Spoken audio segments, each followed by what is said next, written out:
Salut à tous, la team OL, Thomas M. Chaud pour OL Fan TV. Les gones, je crois que l'heure est grave. Après ce match contre Dijon, je l'avais dit dans ma vidéo d'avant-match, comment réagiront les joueurs face à l'échéance du championnat, face à l'échéance d'une potentielle deuxième place pour nous qualifier en Ligue des Champions. Comment allaient réagir les joueurs après la conférence de presse de Jean-Michel Aulas concernant l'avenir de Bruno Genesio? Comment allait-il réagir à la défaite et à l'élimination en Coupe de France? Franchement, on était tous à imaginer quand même que les Lyonnais allaient trouver les ressources nécessaires pour se relever, pour relever la tête. Peut-être pas pour nous, supporters, mais en tout cas pour le club, pour leur situation aussi personnelle. Parce que à la fin de la saison, beaucoup de joueurs vont demander potentiellement à partir. Et Bruno Genesio l'a très justement dit dans sa conférence de presse d'avant-match. Eh bien, s'ils veulent prétendre à un bon club, c'est pas en finissant 5e, 6e du championnat, mais en faisant carton plein sur les derniers matchs de championnat et en essayant surtout de qualifier le club pour la Ligue des Champions. Moi, ce qui m'avait un peu choqué quand même, c'est que Bruno Genesio a pas pris à la légère un peu la situation, mais en tout cas a fait de la langue de bois et a dit que en gros tout allait bien, que les joueurs seraient concernés par ce match-là, que voilà, il fallait faire le dos rond et qu'on était... Alors attendez, ça c'est un truc qui a fait beaucoup réagir sur les réseaux sociaux. Il a dit en gros que devant l'Olympique Lyonnais, il y avait 5 autres équipes meilleures que nous. C'est totalement ubuesque. Ça montre vraiment que cette communication de la méthode Coué, je vais bien, tout va bien, ça commence à exaspérer tout le monde. Bref, l'Olympique Lyonnais, comme vous l'avez vu, a perdu. Et Jean-Michel Aulas nous a raconté que effectivement, la situation était compliquée, mais on est toujours 3e du championnat. Tout va bien, on est 3e du championnat, on sera 3e toujours à l'issue de cette journée de championnat. Voilà, et au final, c'est le public qui est contre l'équipe. Et c'est à cause du public que l'équipe n'arrive pas à trouver les ressorts psychologiques. Voilà la communication de Jean-Michel Aulas, qui est à peu près la même que celle de Bruno Genesio, qui dit quoi? Eh bien, il y a des faiblesses, il y a un manque de confiance, on n'a pas réussi à trouver les ressorts psychologiques. Ok, peut-être. Mais bon, dans les statistiques, les gones, c'est vrai qu'on peut un petit peu leur donner raison, parce que cette équipe de Dijon, au final, elle a eu beaucoup de chance. Bien sûr, elle a été courageuse, elle a fait bloc, parce que c'est le cas de le dire, mais elle a eu beaucoup de chance, parce que cet Olympique Lyonnais a dominé vraiment cette rencontre. Il faut le dire, nos gones ont dominé cette rencontre au niveau de la possession, au niveau des occasions. C'est assez criant dans les statistiques, vraiment. On fait preuve de maladresse surtout et de manque de réalisme, et surtout les mêmes défauts que depuis le début de la saison, c'est-à-dire un manque de concentration. C'est comme ça qu'on peut le dire, parce que le scénario du match, dès la première minute de jeu, on mène au score, les gones. On mène au score face à la lanterne rouge du championnat, ok, mais on mène au score. Et derrière, quasiment sur la même action, on encaisse ce but. Manque d'engagement, Marcelo aux fraises, une nouvelle fois. Je ne sais pas ce qui se passe, il y a un manque de... C'est assez incroyable. Les joueurs manquent d'agressivité, manquent de conviction, tout simplement, et de détermination. C'est ça qui est incroyable dans cette équipe. Bref, voilà. Et puis derrière, on prend le but du 2-1, vous l'avez vu, c'est une frappe contrée. Manque de chance. Et pareil, le 3e but, Raphaël qui le met dans son propre but. Bref, voilà, les gones, c'est... Quand rien ne va dans le bon sens, vraiment... C'est criant, c'est la loi des séries. Malheureusement, c'est la loi des séries. Alors, Bruno Genesio avait décidé d'arrêter ce 4-4 de losange au final, qui lui avait porté chance en fin de saison dernière. Il est repassé sur un 4-2-3-1 classique avec Anthony Lopez dans les cages.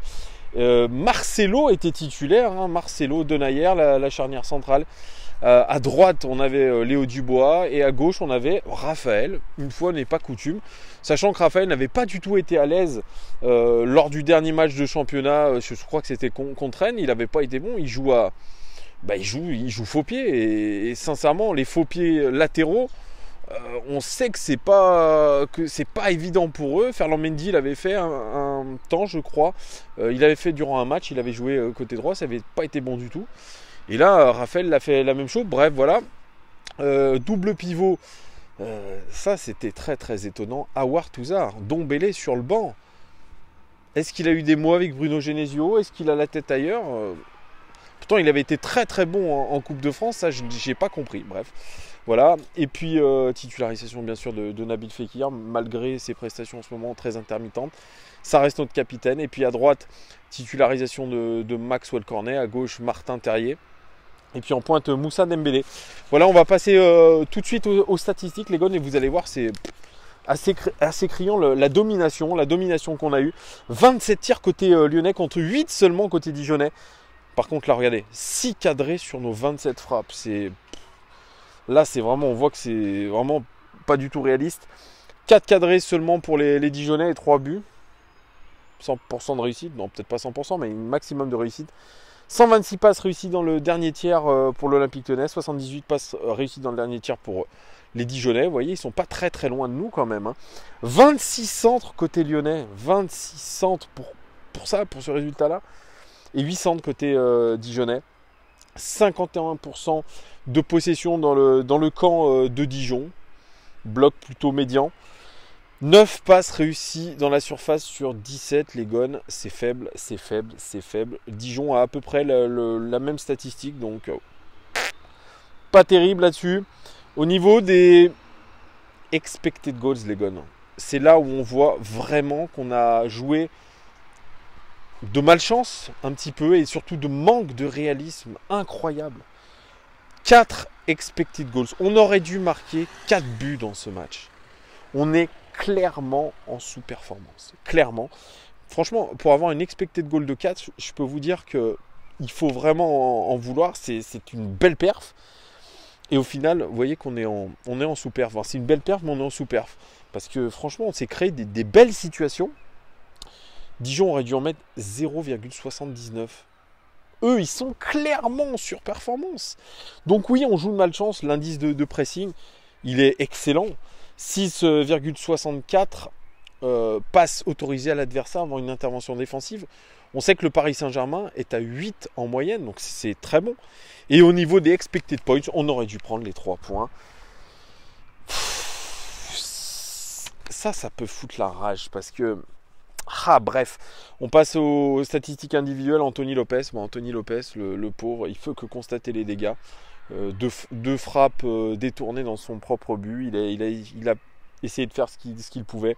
En tout cas, vraiment, j'aimerais rendre hommage à Anthony Lopez parce que c'est celui vraiment qui va toujours applaudir le public, qui ne se cache pas face à ses responsabilités et face aux responsabilités de l'équipe. Donc chapeau à lui. Vraiment, c'est un de nos super joueurs cette saison. C'est celui qui a été l'un des plus réguliers. C'est un guerrier. Bref, voilà, je suis déçu pour lui. J'espère quand même que le club va le prolonger parce qu'il le mérite.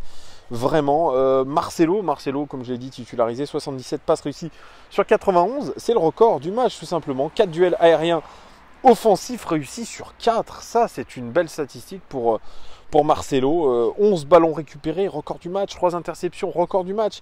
Et 4 dégagements, record côté lyonnais dans ce match.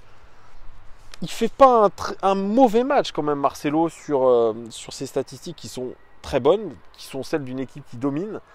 Mais sur les actions clés, il n'est pas là. Pas concentré, fébrile.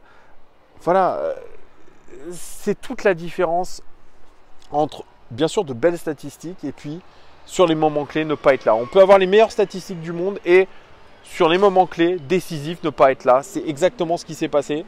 Il a mis un beau coup de tête sur corner. Ça aurait pu déboucher sur un but. Mais bon, voilà, Denayer, le pauvre, lui, pareil, des belles statistiques. 71 passes réussies sur 74.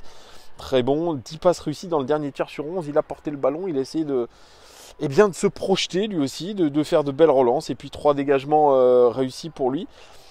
Globalement, de moins bonnes statistiques, mais je le vois un peu depuis 2 matchs, un peu sur le déclin. Denayer, il commence à accuser le coup parce que évidemment, il a fait franchement une grosse saison jusqu'à aujourd'hui.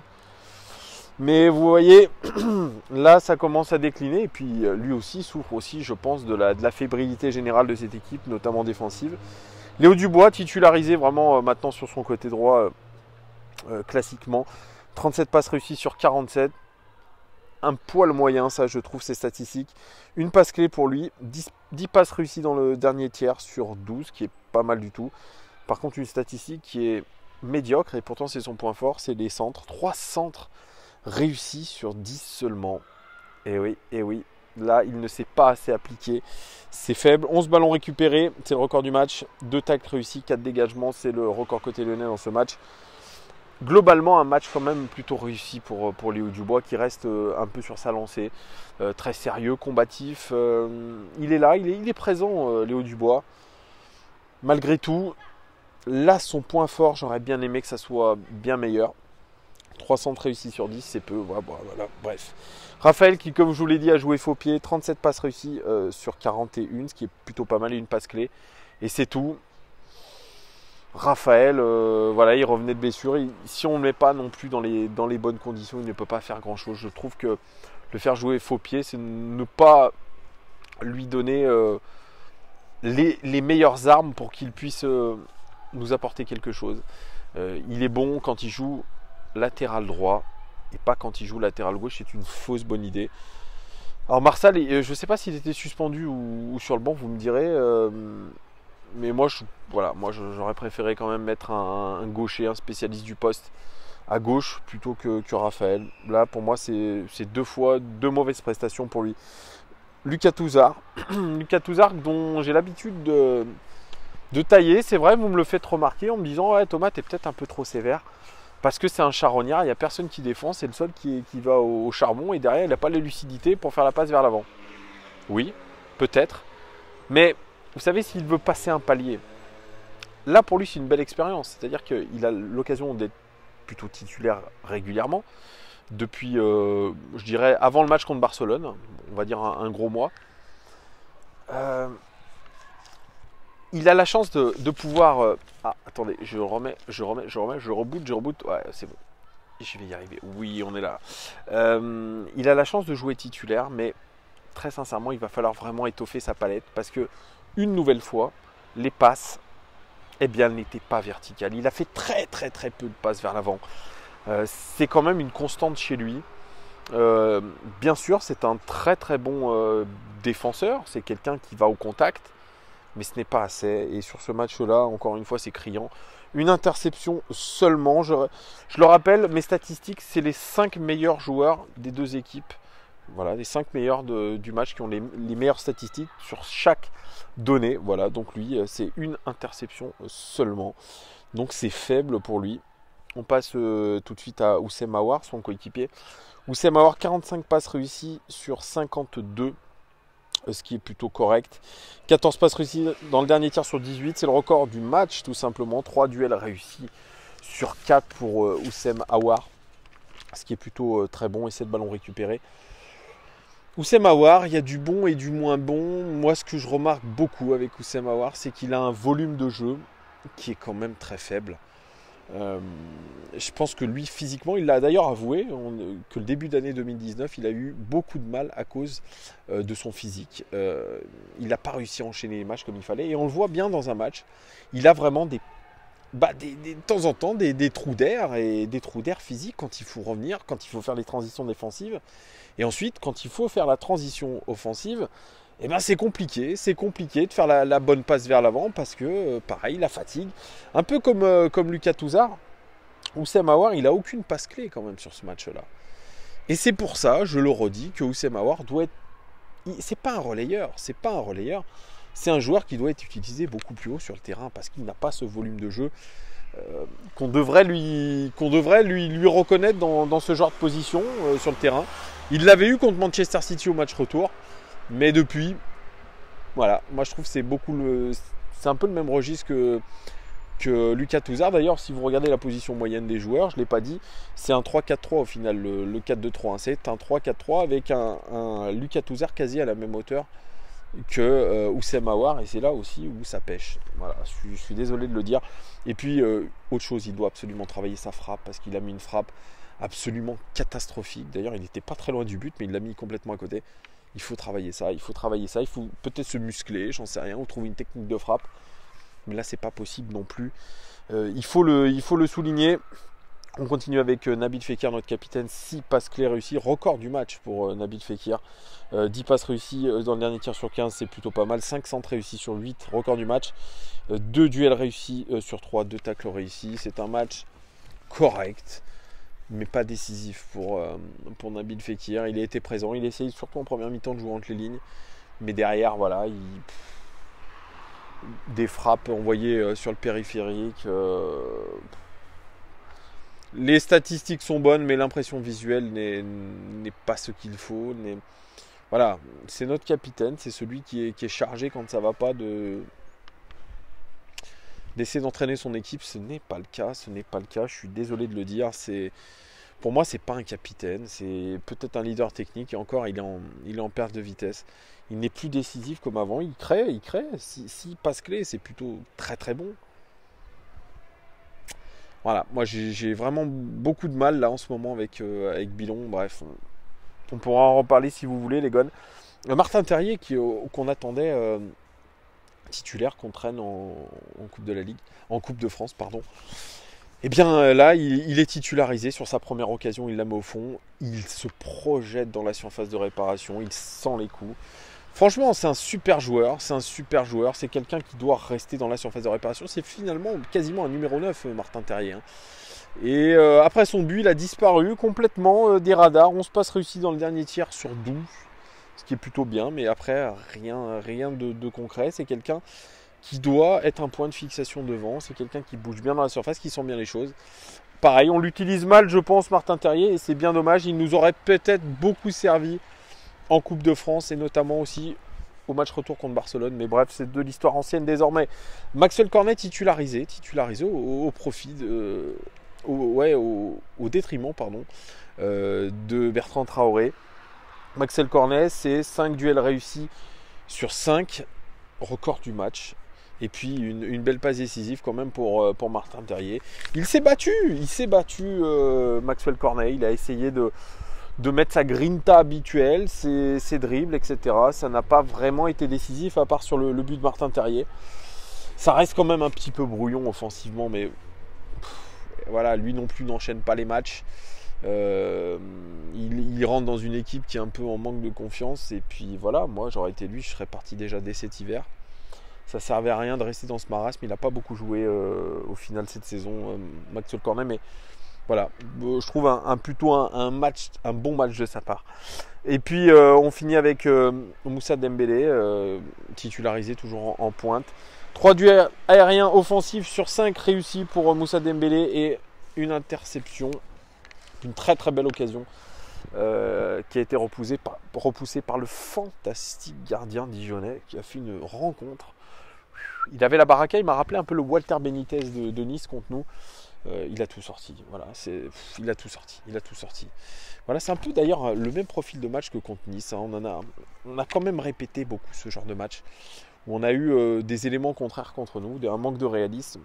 Mais Moussa Dembélé, pas en réussite quand même depuis plusieurs matchs. Est-ce qu'il lui aussi est pas en train de baisser physiquement? D'ailleurs, il est sorti en boitillant du match. Je pense qu'il faut lui faire un petit tour sur le banc de touche.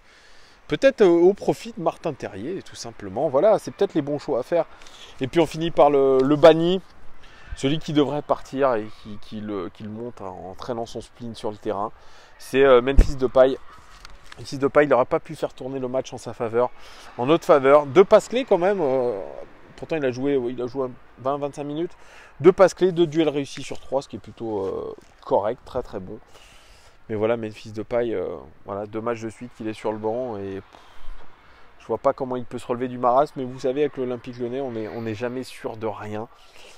Moi, je vois une équipe qui est surtout dans le coltard mentalement, et quand vous voyez que vous dominez ce match de la tête et des épaules, mais que ça passe pas et que vous avez tous les éléments contraires contre vous, et le public aussi, et ils ont raison le public, parce qu'on en a marre de voir des matchs comme ça, c'est toujours la même chose, il y a un manque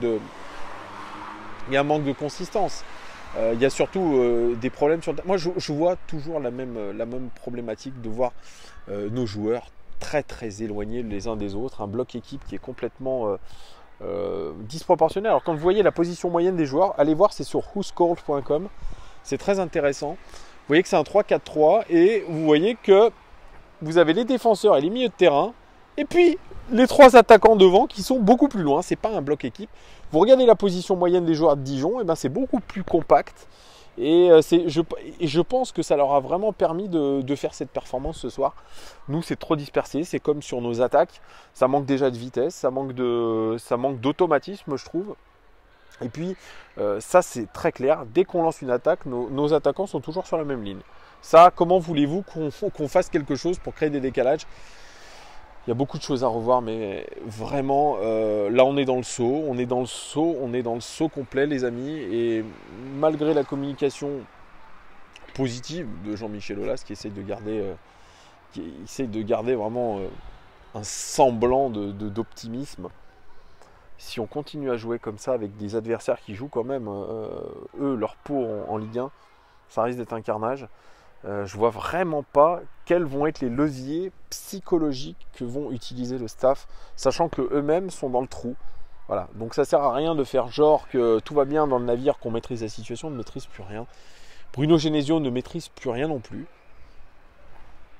Moi je serais lui, j'ai dit à la fin du match il devrait démissionner. Maintenant voilà, après si c'est pour mettre Gérald Baticle, il n'y a pas grand intérêt, donc voilà les gars, dites-moi vous, ça fait 21 minutes que je parle, désolé j'ai été un peu long, dites-moi vous ce que vous avez vu du match, qu'est-ce que vous voyez pour la suite. Vraiment là, on a le club qui vacille très très fort, à tous les étages, dû grandement à la communication désastreuse de Jean-Michel Aulas. On ne pourra pas tenir comme ça, les supporters vont commencer à vraiment faire la gueule, et ils ont raison, on a raison d'être aujourd'hui peu satisfait par rapport à ce que montrent les joueurs, parce qu'ils en ont rien à foutre de notre gueule. Il faut arrêter un peu, à part Lopez et Dubois, le reste ça vaut pas une cacahuète, ça se relève pas, ça tweet, ça etc machin, ça tweet, ça tweet, mais sur le terrain comme beaucoup disent ça parle chinois les gars.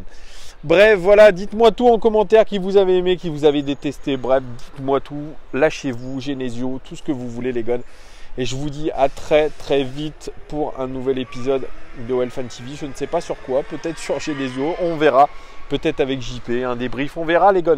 Et là tout part en cacahuète, ma caméra aussi. Allez ciao les gars, bonne soirée.